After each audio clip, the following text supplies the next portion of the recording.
Shalom Uvracha. J'aimerais vous parler aujourd'hui, aussi curieux que ça puisse le paraître, des chiens. Oui, vous avez bien entendu, des chiens. Des chiens.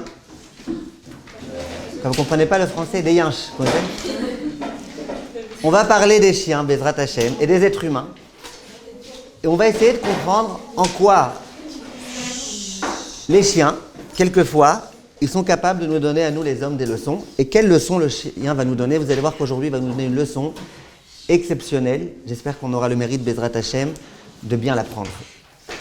Il est écrit qu'au moment de la Makat Bechorot, de la mort des premiers-nés, toute l'Égypte était en excitation, en effervescence. C'était le deuil collectif. Imaginez-vous tous les Égyptiens qui venaient de perdre leur bébé, leur enfant, leur premier-né. Et à ce moment-là, la Torah, de façon explicite, noir sur blanc, dans les textes de la Torah, elle nous dit quelque chose qui a priori n'intéresse personne. Ulchol Israël lo yecheratz kelev leshono. Je sais qu'en France, à cause des pitbulls, vous avez tout appris ce passouk par cœur. Je me trompe pas? Il y a fait. Il y en a même quand elles voient un petit toutou, elles font « Oh, Ulchol Israël !» D'accord? Mais, en tous les cas, c'est quoi ce passouk? Il dit, tous les béné Israël qui étaient là-bas, les chiens, quand ils étaient en contact avec eux, ils n'ont pas aboyé. Entre nous, ça intéresse qui? Ce qu'ils ont fait, les chiens, à ce moment-là. Bizarre. Imaginez, j'arrive aujourd'hui au séminaire, et je vous dis, regardez, tout le chemin, depuis chez moi jusqu'au séminaire, je vous assure, il n'y a aucun oiseau qui a fait cuit-cuit. Vous allez peut-être remettre en question mon niveau de quotient intellectuel, mon QI, cuit-cuit. Peut-être. Si c'est comme ça, c'est cuit. Pourquoi vous allez remettre en question? Quel rapport? Qu'est-ce que j'ai besoin de vous raconter? Je vais vous raconter ma vie aussi, je vais vous raconter combien il y avait d'animaux, combien il y avait de... C'est quoi cette histoire-là? Pourquoi on a besoin de me raconter ce que les chiens faisaient à ce moment-là? C'est le premier point qu'il faut essayer de comprendre. Pour ce faire, on va rapporter le Midrash dont Shaili a fait part avant qu'on commence le cours, dès qu'on a à peine intitulé le titre. Le Yalkut Shimoni dit comme ça: Rabbi Eshaya, Talmido shel Rabbi Hanina ben Dosa, et ça c'est rapporté pour celles qui ont l'habitude de faire le Perek Shira. Au début du Perek Shira, il y avait un très très grand rave qui s'appelait Rabbi Eshaya. C'était l'élève de Rabbi Hanina ben Dosa, donc un rave grand entre tous. Ce rave-là, il avait une question qui le perturbait des années et des années. Ça le perturbait tellement qu'il a été capable de jeûner 84 jeûnes. C'est Rabbi Eshaya. Eshaya. 84 jeûnes. Pourquoi? Pour espérer qu'Hachem, il allait avoir pitié de lui et qu'il allait lui donner la leçon. D'accord? Et effectivement, il va avoir la réponse à sa question après 84 jeûnes. Donc je vous ai mis en suspense là, c'est quoi la question? C'est quoi une question qui mérite, qui nécessite 84 jeûnes de quelqu'un qui est comme Raphaël Kanievski, puissance 1 million, vous imaginez pas la grandeur des Gdolim de l'époque? C'est quoi cette question? 84 jeunes pour que Hachem il accepte de lui donner la réponse. 84 jeunes. 184 jeunes, il ne comprenait pas. 184. 84 jeunes. Avec accent circonflexe sur le U. Ah, merci. C'est quoi la question de Rabbi Hanina ben Dosa? Vous savez que tous les animaux et tous les êtres vivants et tous les astres, tous les jours, ils entonnent un chant à l'honneur de Kadosh Baruch Hu. Ce qu'on appelle aujourd'hui Perek Shira. Dans ce Perek Shira, il y a entre autres les chiens. Les chiens qui parlent et qui s'adressent tous les jours à Kadosh Baruch Hu des chants. C'est que quand vous entendez un chien qui fait waouh waouh waouh, en fait il est en train de chanter à Kadosh Baruch Hu. Une façon bizarre de chanter, mais... Et qu'est-ce qu'il chante? Il dit à Kadosh Baruch Hu, le pasuk de Tehilim, Bo nishtachave venichra'a nivrecha lifne Hashem osenu. Le pasuk de tous les Tehilim, peut-être de tout le Tanakh, qui illustre le mieux la soumission, qui illustre le mieux la modestie, c'est ce passouk-là. Les chiens, ils disent aux autres, Bohu, venez, nishtachave venichra'a, on va se prosterner, et on va se prosterner, et on va se mettre sur le sol. Nivrecha lifnei Hashem osenu. Et on va se mettre dans cet état-là, face à Kadosh Baruch Hu qui nous a créés. Donc on voit que le chien, visiblement, c'est l'animal soumis. Et au passage, peut-être ça vous fera rire, mais comment ils font les chiens quand ils aboient? Qu'est-ce qui s'est fait imiter un chien qui boit? Qui aboie? Vous êtes d'accord qu'ils disent le premier mot de ce passouk? Bohu, bohu, bohu, n'est-ce pas? Bo nishtachave. Ils le disent, le chien. Bo, bo. N'est-ce pas? Ça, c'est... Moi, je l'imite mal. Mais écoutez un chien aboyer, vous allez entendre le bo. Bo nishtachave venichra'a nivrecha lifnei Hashem osenu. Bon, pour l'instant, il n'y a pas de question. Pour l'instant, ok, on a compris. Alors, le chien, c'est l'être de la soumission. Vient Rabbi Yeshaya, l'élève de Rabbi Hanina ben Doiso, il pose une question. Il y a un pasouk dans le Tanakh, dans Yeshaya, dans lequel, quand on nous parle du chien, on nous dit Ve'aklavim azenefesh, que les chiens, c'est les animaux effrontés par excellence. Le chien, c'est l'animal effronté. Qui a dit ça? Yeshaya. Dans le Tanakh, dans le Yeshaya, il est écrit Ve'aklavim aze nefesh. Ça veut dire que si tu veux savoir c'est quoi la caractéristique du chien, c'est tout l'inverse. L'inverse. Ah, vous voulez que je vous l'écrive? Non, vous avez dit les chiens, c'est quoi? Aze nefesh, ils sont insolents, ils sont effrontés. Aze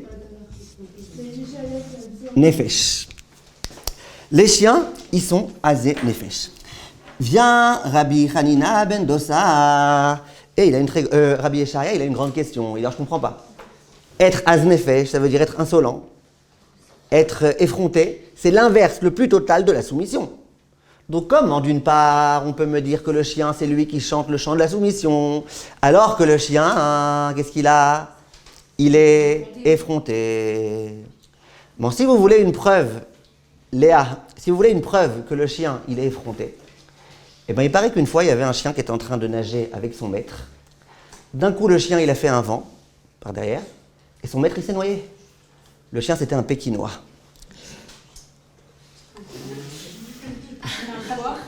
Pékinois. Ah ouais, c'est une espèce de chien, comme il y a des Dalmatiens, il y a des Pékinois. Le chien, c'est un animal. Le chien, c'est un animal qui est effronté.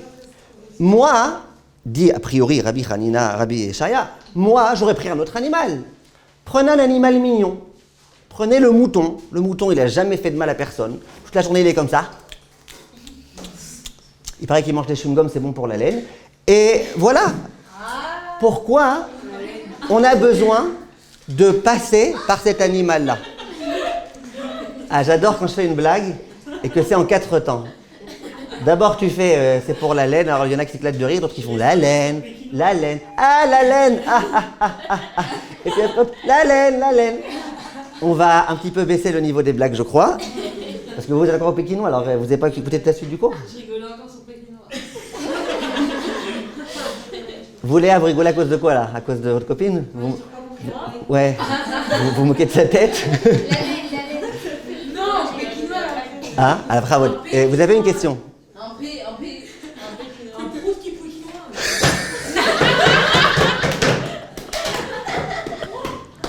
J'aurais pas pu le faire mieux, celui-là. Bravo, Chirel, c'est quoi votre question? Chirel, c'est quoi votre question? Ah. Ou alors, j'aurais pris un oiseau. Parmi tous les animaux, il y en a plein. J'aurais pris un oiseau, concentrez-vous, dans 10 secondes, il y a une blague. J'aurais pris un oiseau qui, à chaque fois que son père il lui dit quelque chose, il dit OK, ça s'appelle un perroquet, et il aurait dit, moi, je suis le serviteur d'Hachem. Moi, je dis à tout OK. Ah, perroquet, OK, père, ah, d'accord. Et puis voilà. C'est pas ce qui se passe ici. On prend l'animal effronté qui s'appelle le chien et on lui donne le pasouk de la soumission. Alors, Bechavot, Chirel, vous avez une réponse, j'espère. Moi, je sais pas si c'est juste, mais... Vous voulez répondre à la question? Vous avez jeûné 84 jeûnes? Aucune chance. J'ai une question. Non, je rigole. Je veux dire, si lui, il n'a pas réussi en 84 jeûnes, je ne sais pas si comment vous allez réussir, mais Bechavot, allez-y. Pour nous poser la question, alors. Très bien, Bechavot. Très bien.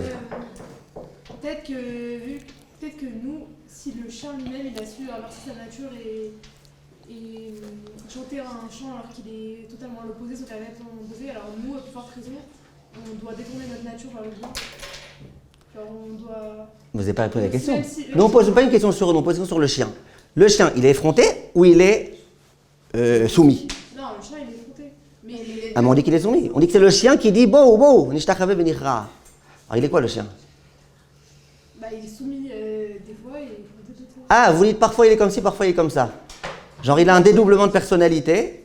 non, Parfois c'est waf waf, il s'énerve. Parfois c'est waf waf, bo nishtachave. Ok, peut-être, mais vous allez voir que c'est pas la réponse. Jeûner 84 jours, vous allez voir c'est quoi la réponse. Ouais. C'est où que, enfin, dans quel cas il est effronté le chien? Dans quel cas? Ouais, enfin, c'est quoi Le chien, on dit qu'il est effronté, vous remarquez. Le chien, il peut vous aboyer toute la nuit. Le chien, il peut vous déranger. Il peut lever sa patte sur votre voiture. Il n'en a rien à faire. Et puis, vous lui dites quelque chose, il se met à aboyer dessus. On voit que c'est un animal qui est effronté. C'est vrai qu'il est aussi gentil. Mais il a cette mida d'être effronté. Donc, vient le... En fait, il est tellement soumis à son maître qu'il est effronté. Bah, non. Ah, et vis-à-vis des autres, non, parfois même avec son maître, il est effronté. Non. Non? Ah non, on dit que le chien, justement, Il est fidèle. le plus fidèle. Fidèlement effronté. C'est le meilleur ami de l'âme, c'est la Parce grande que qui dit des ça. fois, même s'il est fronté, il reste soumis parce qu'il a. Si, la Gemara, elle dit Vous me dites que c'est le meilleur ami de l'homme. Il y a 2 semaines, j'ai demandé à chaque fille, c'était qui sa meilleure amie? Il y en a une qui avait dit c'est elle, l'autre avait dit c'est elle. Personne m'a dit c'est mon chien. Non, mais c'est surtout. Et je me serais inquiété si vous m'aviez dit que c'était votre chien. Hein, Chirel? Je me serais inquiété. Justement, il est effronté, mais il est soumis parce qu'il n'a pas la capacité de parler. Et alors? Mais il aboie. Bah oui, mais il parle pas, il communique pas. Et alors, Donc, le il lion, peut il pas- Ok, alors regardez. Venez, on avance un petit peu. Vient l'ange. Comment il s'appelle l'ange? L'ange? Un ange. Il vient. Et il dit, écoute-moi bien, Rabbi Yesharia. Tu poses une excellente question. Ta question, depuis le jour où le monde a été créé, Akadosh Baruch Hu, il m'a encore jamais permis de la dévoiler à n'importe qui au monde, à quiconque. Personne jusque-là ne connaissait la réponse. Et c'est vraiment parce que toi, tu es l'élève d'un grand rave qui s'appelle Rabbi Hanina ben Dosa, moi je rajoute et que tu as jeûné 84 jeûnes, que quoi? Qu'on va te donner cette réponse. Donc vous attendez maintenant là une réponse d'un ange. En principe, c'est un secret, je ne sais même pas comment je vous le dis. C'est quoi la réponse? Vient l'ange et il dit, tu sais, c'est quoi? Étant donné que le chien, quand les Bnei Israël sont sortis d'Égypte, quand les Bnei Israël étaient en Égypte et qu'il y avait la plaie de Makat Bechorot, les chiens n'ont pas aboyé. Donc, puisqu'ils n'ont pas aboyé, tu vois qu'ils sont soumis. Donc, puisqu'ils n'ont pas aboyé et qu'ils étaient soumis, eh ben, il leur convient de réciter le pasouk de la soumission.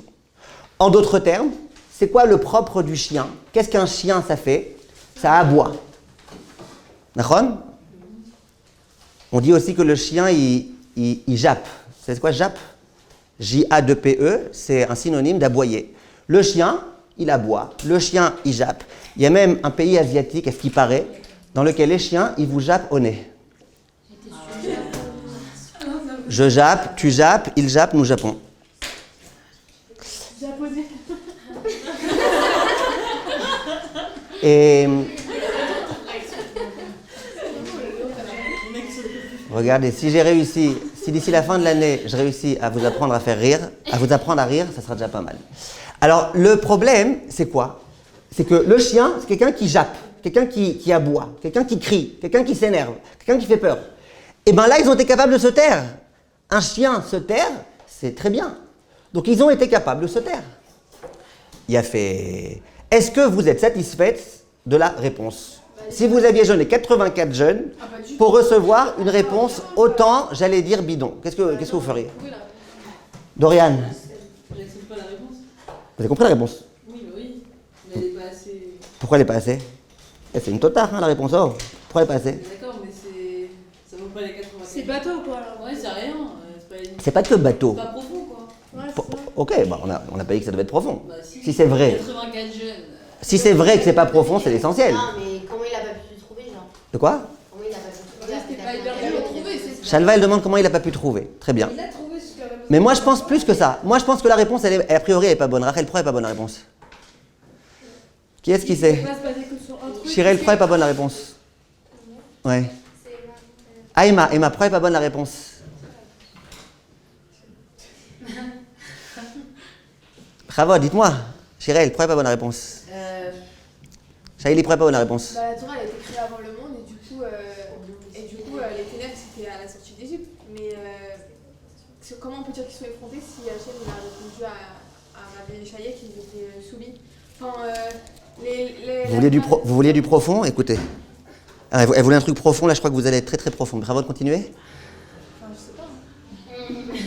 Donc la Torah, elle a été donnée Elle a avant, été créée avant le monde. avant le monde, d'accord? Et Makador Horvat, c'est bien après, c'est pendant avant la Yetziat d'Israël. après. Ok. Et du coup, ils ont pas pu.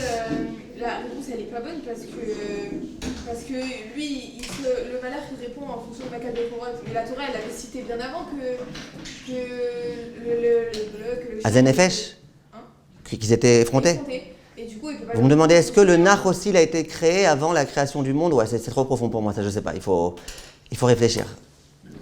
Il faut réfléchir. Non, mais moi je pense plus que ça. Plus simplement que ça. Sur ça. Oui, oui, mais pourquoi? Il y a un pasouk dans Yeshaya. Alors tu décides, peut-être le pasouk il est faux. Chas Shalom. Dans Yeshaya, il écrit le chien est effronté.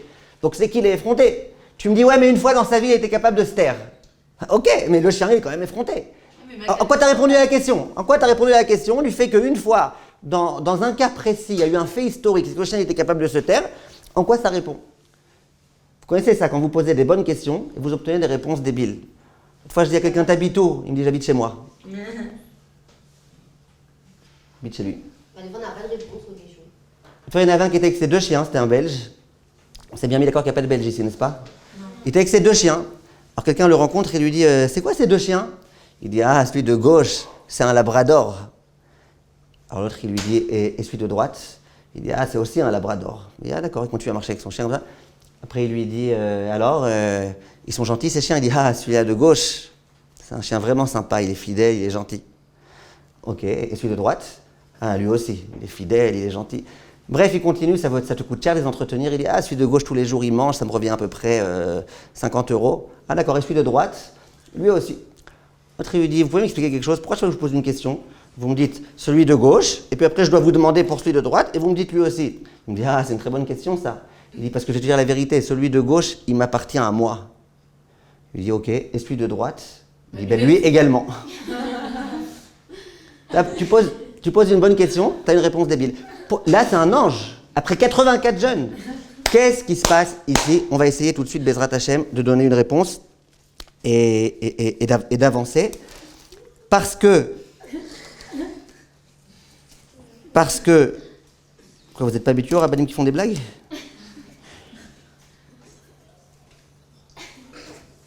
Alors regardez, qu'est-ce qui se passe ici? D'abord, il faut comprendre qu'un chien qui n'aboie pas pendant, comment ça s'appelle, Makat Bechorot, c'est un grand chidouche.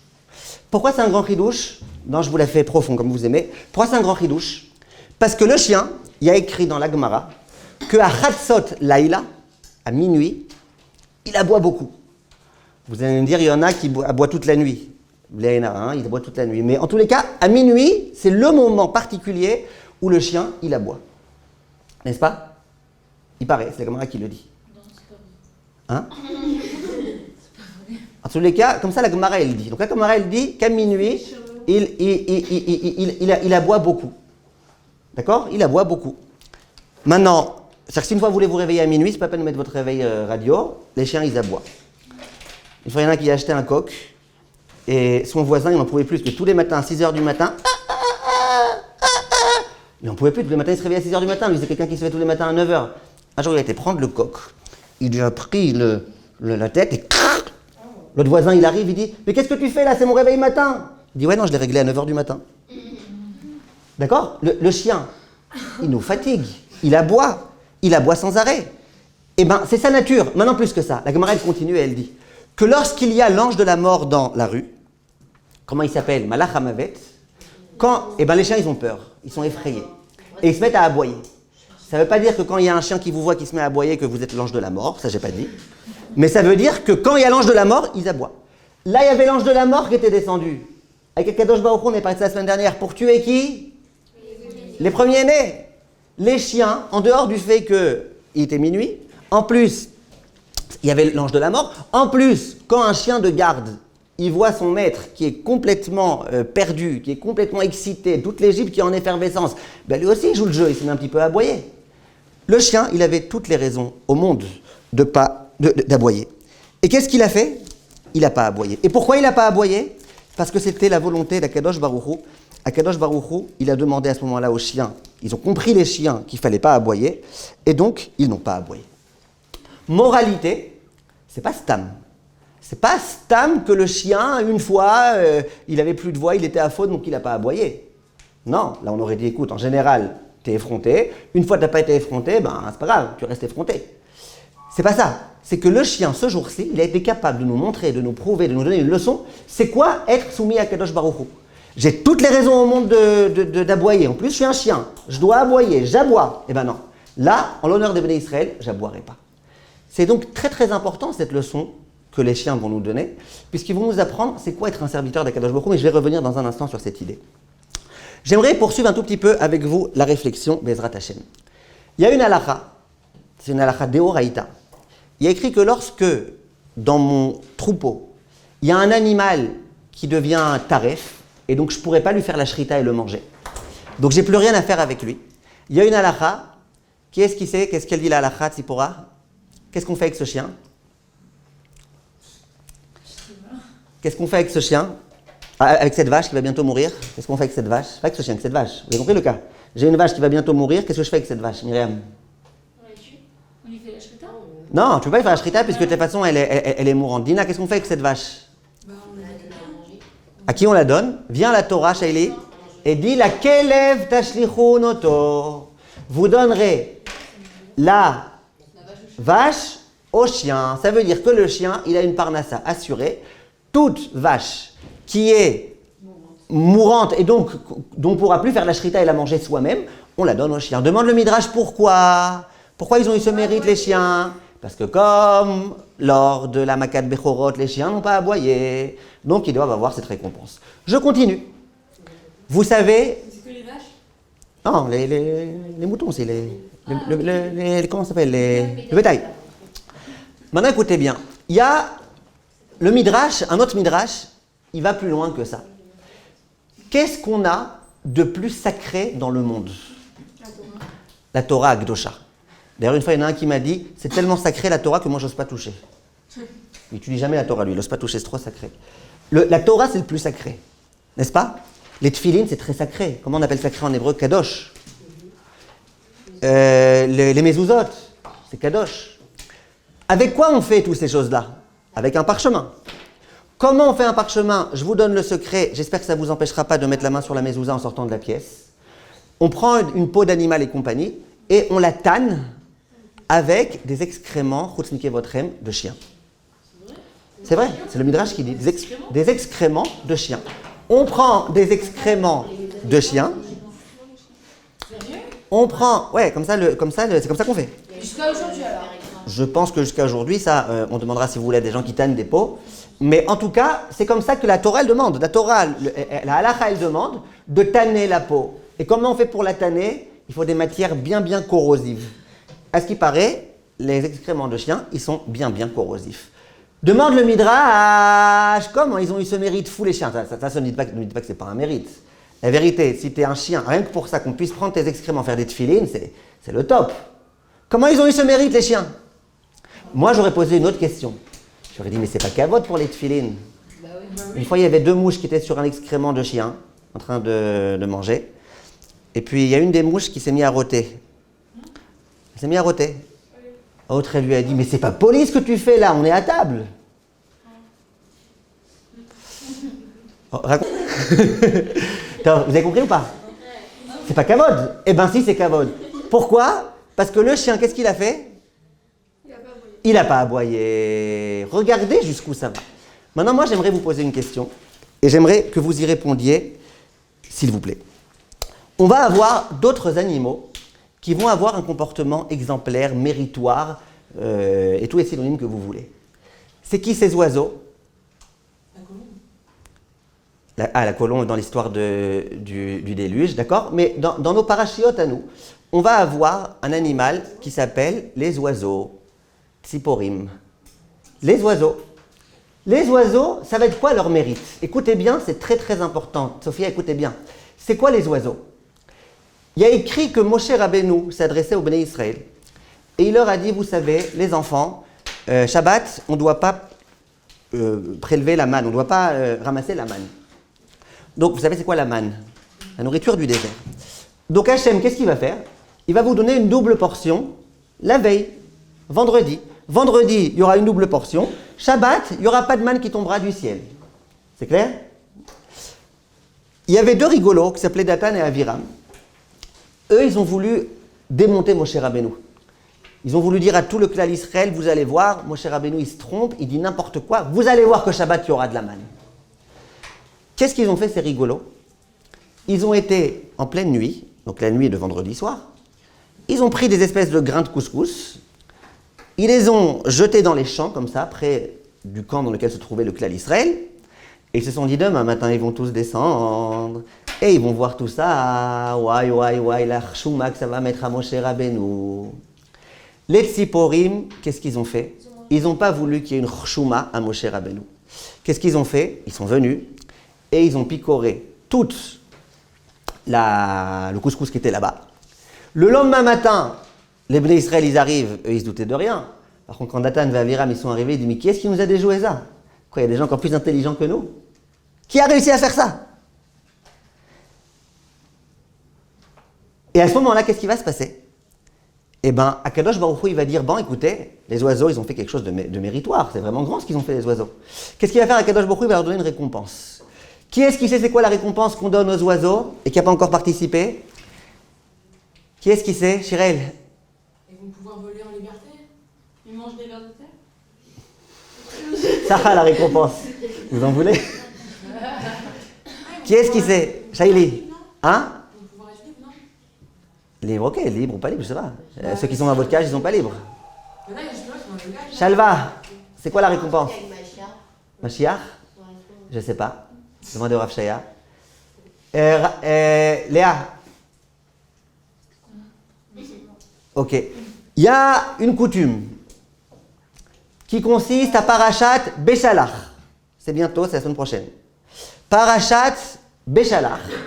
À prendre un petit peu de pain et à le mettre sur la fenêtre comme ça, à un endroit où il y a des oiseaux, pour que les oiseaux viennent et le mangent. Alors Bichlal, attention, parce qu'on peut faire ça qu'à un endroit où il y a un hérouv, parce que si c'est un endroit où il n'y a pas de hérouv, il y a des problèmes de Hotsa. Tout type de questions dans les poskim, comment tu peux faire ça? Il y a écrit qu'on n'a pas le droit de donner à manger aux animaux au Shabbat. Bref, toute une grande question. Conclusion, pas beaucoup de gens font cette coutume, mais il y en a qui font cette coutume. Et là, je vous pose une question. A priori, il y a du favoritisme qui a été fait pour les chiens et contre les oiseaux. Les chiens, à chaque fois que dans ton bétail, tu as un animal qui est mort, qui va mourir, tu as un chiyuv deoraita de le donner au chien. Et une vache, c'est pas une miette de pain. Hein. Quand ton oiseau, lui, il a fait quelque chose de pas moins méritoire, qu'est-ce que tu lui donnes à l'oiseau? Des petites miettes de pain, c'est même pas une obligation, c'est une coutume. C'est même pas à chaque fois, c'est une fois par an. Il y a plein de juifs qui font pas cette coutume, c'est pas juste. Pourquoi les oiseaux qui ont fait un acte aussi méritoire que les chiens, pourquoi on leur donne rien? Oui. Mais c'est pas aussi méritoire parce que Pourquoi? ils sont allés contre leur nature, ça veut dire qu'ils ont fait un effort de ne pas faire une chose qu'ils ont l'habitude de faire. Alors que les oiseaux, ils ont juste fait un acte bien. Est-ce que vous voyez ce Est-ce que vous voyez ce que je veux dire? Les oiseaux, ils ont fait un acte bien? Enfin, ils ont fait Et pourquoi les chiens non? Excusez-moi, j'ai pas. Ils sont allés contre leur nature. En fait, Oui, c'est ils n'ont pas fait quelque chose qu'ils ont l'habitude de faire. Chazak ou Baruch. Vous pouvez l'applaudir à mon avis, Shalva. Donc ça, vous applaudissez vous? Heureusement que vous avez une bague, on entend mieux. Rachel, vous avez quelque chose à rajouter? Viens Shalva, et elle nous donne la réponse. C'est quoi la réponse de Shalva? C'est de dire que c'est quoi la grandeur du chien? C'est qu'il a été à contre-nature. Quand tu veux aboyer, tu veux, et puis ça monte, et tu as envie d'aboyer, et tu n'aboies pas. C'est pas la même chose que quand tu es un oiseau, qu'en plus tu crèves de faim, qu'en plus tu es tunisien, tu aimes bien le couscous. Dans les champs, il y a du couscous partout, tu vas et tu manges, il n'y a rien de plus naturel que ça. C'est vrai que c'est méritoire, parce que grâce à ça, il n'y a pas eu le grand Chilul Hashem de voir Moshe Rabbeinu contredit. C'est vrai. Mais il n'empêche que, ok, ça va, ils ont été dans leur nature, il n'y a pas eu de problème. Donc il y a un petit mérite, mais pas un mérite aussi grand. Il a fait. Donc si on comprend ce qu'on vient de dire maintenant, ce que Shalva vient de nous expliquer, c'est que le chien, c'est quoi sa grandeur au chien? C'est d'avoir été capable d'aller contre nature. Le chien, c'est un aboyeur, et quand le chien, au moment de la Makat Bechorot, il n'a pas aboyé, donc il a fait un bras de fer contre lui-même. Il a réussi à se dominer. Il a réussi à dire, moi, si Hachem me demande de me taire, je me tais. J'arrive pas, mais je me tais quand même, parce qu'Hachem, il a demandé. Ça, c'est être Eved. Et comme ça s'appelle être Eved, eh ben, tous les salaires, et tu fais les tefilines avec leurs excréments, et tu leur donnes la nevela, et Et c'est eux qui vont dire le pasouk de Bo'u nishtachave venicha nivrecha lifnei Hashem osenu. J'aimerais juste, malgré tout, j'ai pas envie d'être lourd, mais j'aimerais quand même vous dire, ça répond à rien. On n'a pas répondu à la question. On n'a pas répondu à la question. Donc je vous ai commencé à vous dire tout type de choses, mais on n'a pas répondu à la question. C'était quoi la question? Et là, je vous demande vraiment, s'il vous plaît, de retenir ce que je vais vous dire maintenant, Bezrat Hashem, pour toute votre vie. C'était quoi la question? La question, c'était, Yeshaya, il dit, Vea klavim aze nefesh. Les chiens, ils sont effrontés. Je peux vous poser une petite question, Shaili? Est-ce que Yeshaya, il savait qu'au moment de la sortie d'Égypte, les chiens, ils n'ont pas aboyé? Quoi, non? C'est écrit dans la Torah. Oui, mais il les a pas vus. Enfin, c'est Ok. écrit, oui, il le savait. Mais... Il savait ce qui est écrit dans la Torah, donc il savait ce qui était écrit dans la Torah. Donc Yeshaya, il savait que les chiens n'avaient pas aboyé. Et pourtant, c'était quoi la conclusion de Yeshaya? C'était que les chiens sont effrontés. Donc toi, tu viens, tu me racontes des salades. Tu me dis, ouais, mais ils auraient pu ne pas aboyer, ils auraient dû aboyer, ils n'ont pas aboyé, donc ce jour-là, ils ont été gentils. Ok, mais ce que toi, tu sais, Yeshaya, il le savait. Et pourtant, Yeshaya, il te dit que les chiens, ils sont azépanim. Je suis sûr que même Zemmour, il vous dira que les chiens, ils sont insolents. Ben ouais, ils aboient pas en français. Waf, waf, waf, on dirait de l'allemand. Pourquoi ils aboient pas en français? Peut-être tu leur donneras un calmant, au lieu de faire waf, waf, ils feront waouh. Waouh! Peut-être, mais jusqu'à preuve du contraire, et moi la grande question que je me pose, c'est le jour où Zemmour il sera président s'il l'est, est-ce qu'il obligera aussi d'appeler nos chiens avec des noms français? Mathieu! T'as 4 Mathieu qui vont arriver là. Non, pas vous, mon chien! Je sais pas, peut-être. Et qu'est-ce qu'il va faire avec les chiens qui ont des noms juifs? Doberman. Un nom juif, ça, non? Bon, on verra. Nirye venire Bezrat Hashem. Maintenant, le chien, il est insolent. Il est effronté. Il aboie sans arrêt. Et ça, Yeshaya, il le savait. Donc, quelle est la réponse à notre question? Je pense que la question est quand même assez forte.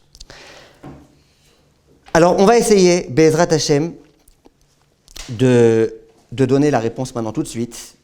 Vous avez une réponse encore? Vous voulez rajouter quelque chose? Vous voulez ou pas? Vous m'écoutez, c'est gentil.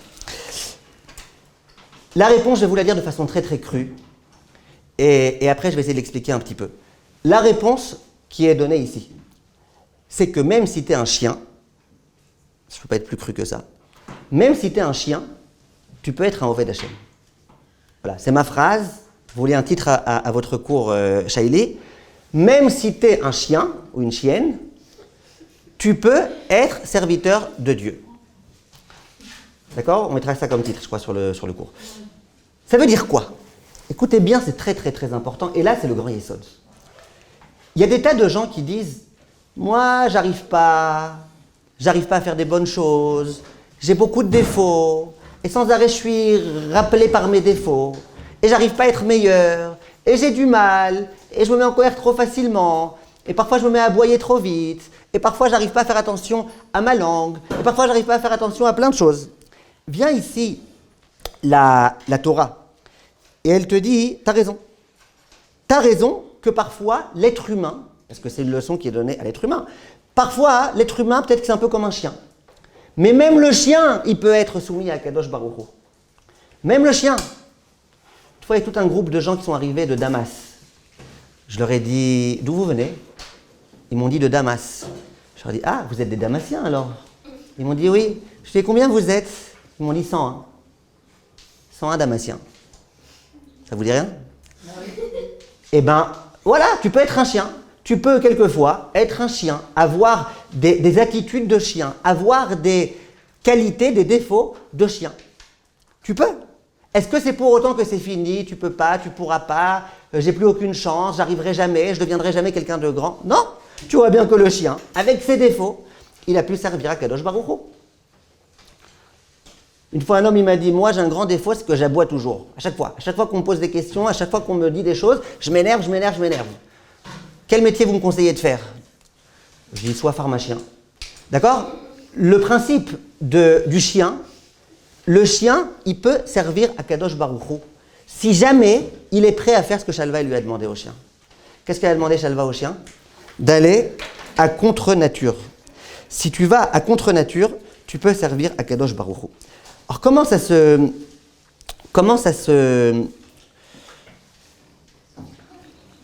traduit à la Chal et Maaseh, comment ça se traduit? Eh bien voilà, le chien c'est un aboyeur, il a été capable de se taire, il a servi à Kadosh Baruch Hu. Comment ça se traduit les Maaseh pour nous-mêmes? Nous on n'est pas des chiens. Comment ça se traduit dans notre vie à tous les jours, cette chose-là? Comment ça se traduit?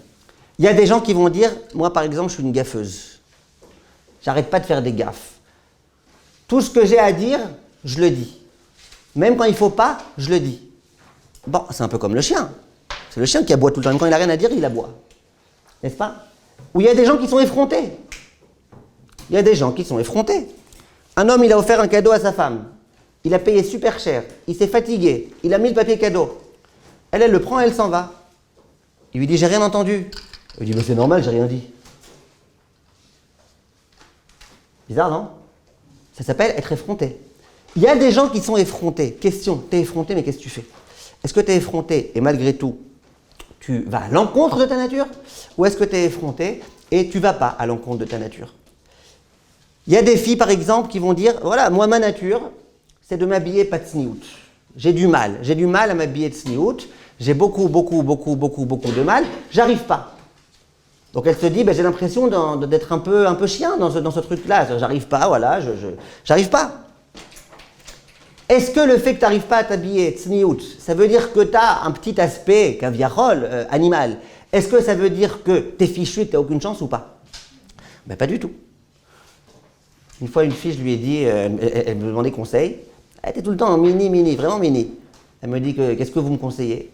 Je lui ai dit, regardez, est-ce que vous pouvez un jour vous habiller avec une jupe un peu plus longue? Elle me dit, un jour, oui. Un jour de neige. Je lui ai dit, d'accord. Même un vrai Marocain, il ne met pas des babouches le jour de neige. C'est pas... Je lui ai dit, 2 jours, tu peux? Elle me dit, 2 jours, ça va être difficile. Mais je peux. Je lui ai dit, 3 jours, tu peux 3 jours bien t'habiller? Elle me dit, je peux, mais je meurs. Je lui ai dit, ok. Après, je lui ai dit, ok, donc 3 jours, tu peux? Tu meurs, mais tu peux? D'accord, donc tu peux. Après, je lui ai dit, et sur une plus longue durée, tu peux? Elle me dit, la vérité, Rav, moi j'ai du mal avec tout ce qui est long. Je lui ai dit, ouais, j'ai remarqué, hein. Et donc, cette femme-là, elle a un tempérament, elle a des ta'avot, qui ne sont pas les ta'avot de la Rabbanit Kanievski. Simplement quoi? La question maintenant, ça va être qu'est-ce que tu fais avec? Est-ce que tu vas à l'encontre de ta nature? Et est-ce que tu vas malgré tout t'habiller bien? Après, bien sûr, chacune selon son niveau, au fur et à mesure et compagnie. Mais est-ce que tu vas faire ça? Ou est-ce que tu vas dire, ah non, moi je suis une chienne, je m'arrête là? Parfois, tu n'as pas envie de donner de la tzedaka. Tu as un pauvre qui vient te voir, tu ne veux pas lui donner. Maintenant, tu t'en veux, toi. Tu dis, mais pourquoi? Pourquoi je ne veux pas? Les juifs, c'est des rachmanim, c'est des gens qui sont miséricordieux. Pourquoi je ne veux pas? Moi, je devrais devoir. Donc, tu t'en veux un petit peu. Tu es un peu déçu de toi-même. Pourquoi? C'est l'aspect chien qui est en toi, qui te dit, hey, donne pas, il a quand il travaille ici, il veut, donne pas. Pourquoi toi, tu vas être fatigué, lui, il va donner. Non, ne donne pas. Il y en a un qui m'a dit, mais 1/10, c'est quand même beaucoup. Je dois donner 1/10 aux pauvres. J'ai dit, tu sais quoi, lui donne pas 1/10 aux pauvres. Prends-toi 9/10. Il me dit, ah, ça va. Ça paraît mieux, non? Une fois, il y en a un autre, lui, il était complètement bas. Je lui ai dit, ah, c'est trop 1/10, ouais, t'as raison, donne 1/5. Il dit, ah, ça va. D'accord? Maintenant, ce que je veux vous dire, c'est que le principe de la Torah ici, c'est de dire, t'as envie d'aboyer, c'est pas grave. Bon, je vais vous dire plus que ça. Et ça, je pense que c'est un très très joli chidouche, et je vous demande de bien l'écouter. Imaginez que le chien, c'était un mouton. Est-ce qu'il aurait eu le mérite de dire ce pasouk? Dites-moi franchement, Sophia, si le chien, c'était un mouton, c'était pas un aboyeur, et qu'au moment de la Makat Bechorot, il n'avait pas aboyé, est-ce qu'on lui aurait donné ce mérite-là? Non. Pourquoi? Parce que c'est pas compliqué pour lui. C'est pas dur pour lui. C'était normal pour lui. Comme elle a dit Shalva. Il n'a pas été à l'encontre de sa nature. En d'autres termes, ça veut dire que quoi? Tout ce qui permet, écoutez bien la beauté du chidouche, tout ce qui permet au chien d'être soumis, c'est le fait que c'est un chien. C'est le fait qu'il a du Yetzerara. C'est le fait qu'il a envie d'aboyer. C'est le fait que sa nature, elle n'est pas si bonne que ça, si mignonne que ça, c'est une nature pas géniale. Et pourtant, qu'est-ce qu'il fait? Et pourtant, il se calme. Et pourtant, il se retient. Et pourtant, il fait ce que Akadosh Baruch Hu lui a demandé. Ça, il faut qu'on sache. Il y a des gens qui pensent qu'ils sont découragés parce qu'ils sont coléreux, comme le chien. Ils sont coléreux. Une fois, il y a un homme, il a acheté un ventilateur à la maison. C'était à l'époque où c'était tout nouveau, les ventilateurs et tout. Il a acheté un ventilateur, cet homme c'était un Marocain, il rentre à la maison et il dit à sa femme, écoute-moi bien, c'est mon ventilateur, tu touches pas. Il dit ok, elle savait comment on se comportait avec un Marocain. Et le mari, donc David il s'appelle, il s'en va. Il dit je compte sur toi, hein. Tu touches pas au ventilateur, hein. Je reviens dans 1 heure, tu touches pas au ventilateur. Bon, quand tu dis trop à une femme ne touche pas, qu'est-ce qu'elle fait? Ah mais c'est bien, je vois qu'il y a des femmes ici. Elle touche. Donc elle le branche, elle appuie, et puis à un moment donné elle appuie sur le petit bitonio. Et le ventilateur il se met à bouger. Elle ne sait plus quoi faire, son mari va arriver, elle ne sait même pas comment on fait pour désamorcer ces trucs-là. Elle est hyper embêtée. Son mari, il tape à la porte, il entre, il dit « Qui est-ce qui a touché à ce ventilateur ?» Alors elle lui dit je vais te dire la vérité. Au début, il était comme tu l'avais laissé, dans une position très précise. Après, tu es parti, et le ventilateur, il dit « David ! David !» Ben voilà, il ne s'est plus arrêté jusqu'à ce que tu arrives. Maintenant, je crois qu'il va s'arrêter. Tu as une colère naturelle. Tu es un chien. Tu as envie d'aboyer. Tu es prêt à aboyer. Tu as tout ce qu'il faut pour aboyer, tais-toi. Si tu as été capable de te taire, c'est bien. Et pourquoi je pense que c'est une très grande leçon? Parce que vous entendrez beaucoup de gens qui vous diront « Si j'avais été comme la rabbinite Kanievski » ou « Le jour où je serai comme la rabbinite Kanievski », vu l'âge que vous avez, vous ne serez jamais la rabbinite Kanievski, puisque quand elle est décédée, vous étiez déjà né, donc vous n'êtes pas un Gilgoul de la rabbinite Kanievski. Si vous croyez Myriam est un Gilgoul de la rabbinite Kanievski, détrompez-vous. Donc vous n'êtes pas la rabbinite Kanievski. Vous n'êtes pas. Si j'étais la rabbinite Kanievski, ou quand je serais la rabbinite Kanievski, qui tous les matins, elle sautait de son lit pour aller prier au Netz, et puis elle sautait du lit pour aller aider son mari à étudier la Torah, et puis elle sautait du lit pour passer sa journée à donner des brachot. Bah moi aussi, je pourrais être vraiment une tzadékette et je pourrais servir à Kadosh Baruch Hu. Mais moi, c'est pas comme ça. Je me réveille le matin, enfin à midi, j'ai pas envie de me lever, j'ai pas envie de prier, j'ai pas envie d'aider, j'ai pas envie de donner, j'ai pas envie de faire la vaisselle, j'ai pas envie. Qu'est-ce que je vais devenir? La réponse, c'est quoi? La réponse, c'est toi, tel que tu es, avec tous tes aspects chiens que tu as en toi. Tu dois être capable de surmonter tout ça, et là, tu deviendras, peut-être pas la rabbinite Kanievski, mais tu deviendras la rabbinite Myriam, ou la rabbinite, chacune d'entre vous, et personne ne vous a demandé de devenir la rabbinite Kanievski. Non, si vous démarrez qu'un Ashkenaz, peut-être qu'il s'appellera Kanievski, je ne sais pas. Mais ce que je veux vous dire, c'est autre chose. Et là, je m'arrête avec cette idée-là, et c'est un dernier conseil que je vous donne. Il y a des gens qui adorent lire les Sipourei Tzadikim. Vous lisez des histoires sur le Rav Shach, et sur le Rav Kanievski, et le Rav Steinman, et le Rav Wozner, et le Rav Ovadia. Vous lisez plein d'histoires. Est-ce que c'est bien de lire des Sipourei Tzadikim? La réponse, c'est oui et non. Alors oui ou non? Le lundi, oui, le mardi, non. Non. C'est bien de lire des livres de Tzadikim ou pas? Ben, ça dépend comment ils ont été écrits. Ce que je vous dis maintenant, ce n'est pas moi qui vous dis, c'est le Rav Wolbe qui l'a dit. Et le Rav Wozner aussi, il l'a dit. Il dit, souvent les gens, quand ils écrivent des livres sur les tzadikim, ils ont une fâcheuse tendance à te présenter le gadol, le tzadik, comme si depuis qu'il était né, il était tzadik. On te dit, le Rav Shach, dès qu'il est né, au lieu d'avoir une tétine dans la bouche, il avait déjà un livre de Gemara dans la bouche, et puis il avait toujours envie d'avancer, et puis il n'a jamais eu d'Yetzer Hara, et puis il n'a jamais regardé une femme dans sa vie, et puis il a toujours fait attention, pas une fois il a fait du Lachon Hara. Maintenant, moi, quand je lis ce livre-là, je me dis, ok, Rav Shach, c'est pas moi. Donc, quel rapport? Tu me parles d'un ange, moi je suis un être humain. Quel rapport? Azov. Il y a beaucoup de gens qui, quand ils lisent ce livre-là, non seulement ils ne se renforcent pas, mais au contraire, ils se dérenforcent. Ils s'affaiblissent. Pourquoi ils s'affaiblissent? Parce qu'ils disent, ok, voilà, pour être Rav Shach, il faut être quelqu'un qui n'a pas de ta'ava, qui n'a pas d'envie, qui n'a pas. Dit le Rav Wolbe et le Rav Wozner. Il dit, mais vous croyez que c'est vrai? Vous croyez que le Rav Shach, depuis qu'il est né, il n'avait qu'une envie, c'était d'étudier, c'était de prier? Vous croyez que le Rav Shach, il n'a pas eu des hauts et des bas? Vous croyez que le Rav Shach, il n'avait pas du Yetzer Hara? Vous croyez que le Rav Shach, il n'avait pas des guerres à faire et à mener pour arriver là où il est arrivé? Et le Rav Kanievski, vous pensez qu'il n'a pas eu des guerres à mener? Des guerres, et que parfois il a chuté, parfois il avait du mal, parfois il n'avait pas envie d'étudier. Vous croyez, vous, que non, le Rav Kanievski, il est né Rav Kanievski? Non, il n'est pas né Rav Kanievski. Il est né petit bébé, il faisait des petites bêtises. Une fois, son père, il lui a mis une claque à la figure parce qu'il a fait une bêtise, et c'est vrai. Et puis, il a grandi, et puis il a progressé, et il a avancé. Et évidemment, au jour d'aujourd'hui, il est à un niveau dans lequel, même quand il est en bas, Il est largement plus en haut que nous quand on est le plus en haut possible, d'accord? Mais il a fait des guerres, il s'est battu. Et le Rav Wosner, de son vivant, il disait, moi quand je mourrai, j'accepte qu'on écrive un livre sur moi à une condition. C'est qu'on ne parle pas que de mes exploits et de mes réussites, qu'on parle aussi de mes échecs. Parce que le Rav Wosner, qui était l'un des Gdolé Hador, vous avez entendu parler du Rav Shmuel Levi Wosner? Rav Wosner, des Gdolé Hador, c'est qui les grands Gdolé Hador? Il y avait Rav Ovadia, il y avait Rav Eliashiv, il y avait Rav Wosner, c'était eux les grandes pointures. Le Rav Auerbach, c'était les grandes pointures. Il dit, le Rav Wosner, quand il était enfant, sa mère, elle voulait qu'il aille à l'opéra, parce que sa mère, elle travaillait dans un opéra. C'était pas du tout des grandes tzadikines, ses parents. En tous les cas, entre guillemets. Il a été dans une yeshiva très renommée, il voulait étudier là-bas. Il a passé un examen, on l'a refusé. On lui a dit, t'es trop bête, toi, tu peux pas. Ici, c'est une yeshiva pour les bachourim qui ont un bon QI, pas pour toi. Le Rav Wosner, qui va devenir le Gdol Hador, ils l'ont refusé.